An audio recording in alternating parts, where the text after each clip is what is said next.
మీ చట్టం ప్రకారమే మీ చట్టం ప్రకారమే లంచం ఒక నేరమంట మరి లంచం అంటే ముట్టనోరు చాలా మంచి ఓరు మీరు చాలా మంచి ఓరు మీరు లంచం అంటే ముట్టనోరు కానీ ఒక అనుమానం వింటనంటే విన్నపం మీ అల్సేషన్ కుక్కకెంత మారుతి కారుకెంత క్లబ్బుల్లో కాదెంత ఫారిన్ విస్కీ బుడ్డికెంత రంగు రంగుల బిల్డింగుల రాయికెంత రంగుకెంత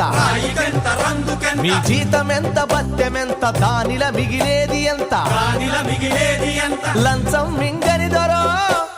లక్షలెట్ల వచ్చినాయి పోలీస్ దొరో మా ప్రశ్నకు జవాబు చెప్పు